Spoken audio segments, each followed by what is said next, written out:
इस महीने की 8 तारीख को सुबह 10 बजे इस नाबालिग लड़की को इस मुलजिम ने अगवा करने की कोशिश की, इसके शैतानी पंजों से, मगर ये जिधर भी जाती ये खूंखार भेड़िए की तरह उसे आकर दबोच लेता। आपकी दुआ से मैं सोच, लेकिन खुशकिस्मती से एक पुलिस कांस्टेबल उस तरफ आ निकला और उसने इसे गिरफ्तार करके इस बच्ची की जान और इज्जत आबरू को बचा लिया। सर मेरे ख्याल से आपकी दुआ से। और अब ये मुलजिम अपने गुनाहों पर पर्दा डालने के लिए यह साबित करने की कोशिश कर रहा है कि ये अंधा है, ये ढोंग है, योर ऑनर। इस शहर के मशहूर और मारूफ इंडस्ट्रियलिस्ट मिस्टर सुनील कपूर मुलजिम के हक में यह गवाही देने के लिए आए हैं कि पहले ये उनकी फैक्ट्री में काम करता था, जहां एक हादसे में ये अपनी आंखें गंवा बैठा और ये वाकई में अंधा है। ये झूठ है, मुलजिम का अंधापन झूठ है, सुनील कपूर की गवाही झूठ है। योर ऑनर, इन सब बातों पर विश्वास न करते हुए मुलजिम धर्म कुमार को उसके इस अधर्म के काम पर सख्त से सख्त सजा दी जाए। ये पीपी साहब तो हरी मिर्ची खाए हुए घोड़े की तरह हिने ना कर बैठ गए आपकी दुआ से।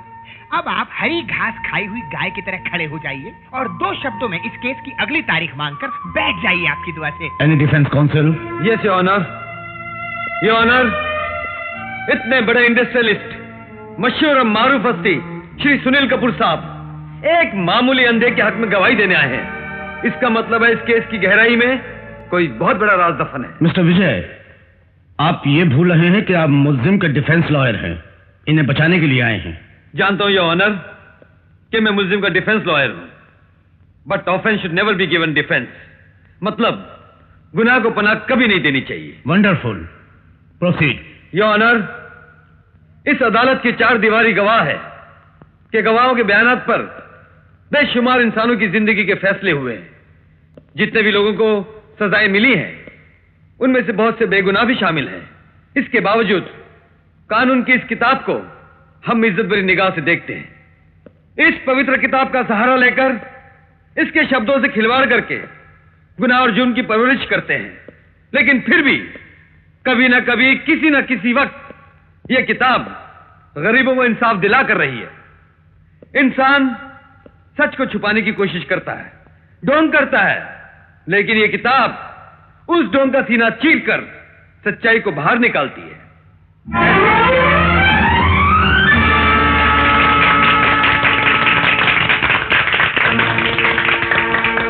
देख लिया योर ऑनर, अगर यह वाकई अंधा होता तो इसकी तरफ आती हुई किताब को यह कभी देख ही नहीं सकता था। इसने किताब को नहीं पकड़ा, बल्कि किताब ने इसके झूठ को पकड़ लिया।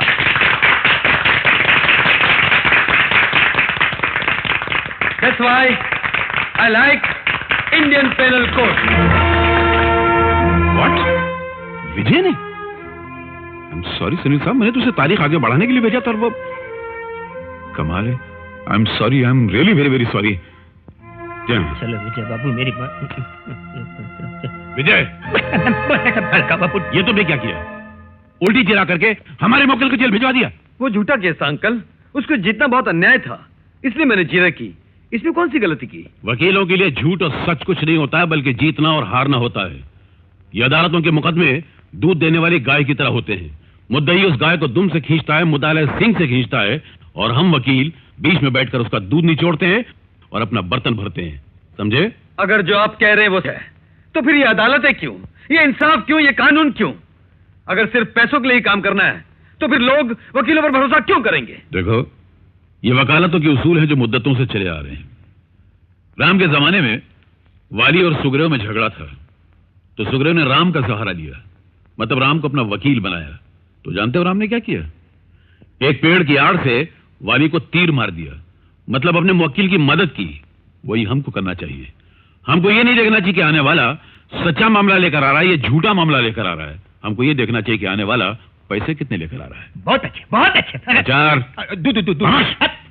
सॉरी अंकल, मैं इस जुल्म के धर्म को नहीं मानता। इसीलिए तुम वकालत के पेशे के लायक नहीं। बेहतर ये है तुम फैक्ट्री का कारोबार संभाल लो। आप बहुत खुदगर्ज हैं, क्योंकि आपकी बेटी साधना वकालत पास करने वाली है, इसीलिए आप अपनी वकालत की सारी जिम्मेदारियां उसे सौंपना चाहते हैं और मुझे फैक्ट्री की देखभाल करने के लिए कह रहे हैं। कैसी बात करते हो? मैं तुम्हें अपनी बेटी सौंप रहा हूं, उसके बाद तुम वकील बनो, वो वकील बने, क्या फर्क पड़ता है?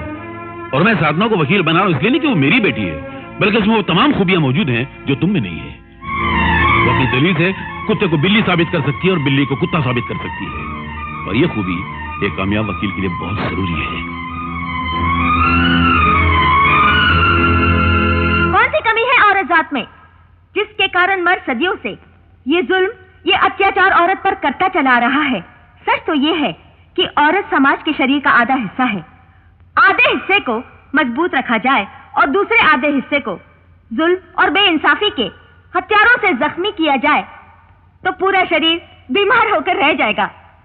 और यही एहसास हमें समाज के ठेकेदारों को दिलाना है, और खासकर हम जो वकालत का पेशा अपनाकर कानून के हाथों इंसाफ करवाने वाले हैं।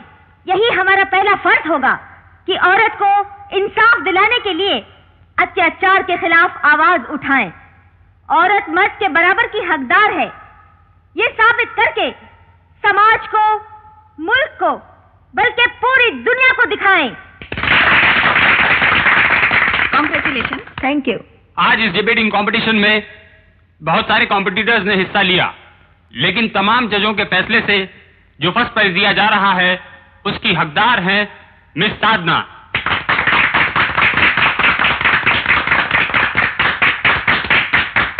Thank you. Give her a big hand. Thank you. Thank you. Hi darling, heartiest congratulation. Thank you. मुझे तो पहले ही मालूम था कि तकरीरी मुकाबले में पहला प्राइज तुम्हें ही मिलेगा। और नहीं तो क्या, अब तो आप समझ गए होंगे कि साधना के साथ बहस करके जीतना बहुत मुश्किल जी है। हाँ, यहाँ तक के घर में भी कोई नहीं जीत सकता। बिल्कुल, वहाँ तो कोई जीत ही नहीं सकता। पहले आप जरा स्कूटर से उतरिए। क्यों क्यों क्यों क्यों क्यों? ये साधना की आराधना है। पकड़ो इस कप को, चलो और पीछे बैठो। पीछे बैठो और मैं? इसीलिए तो कह रही हूँ कि पीछे बैठो और मुझे पकड़ो। लो, अजीब चलो, दादागिरी come है। on। चलो भाई।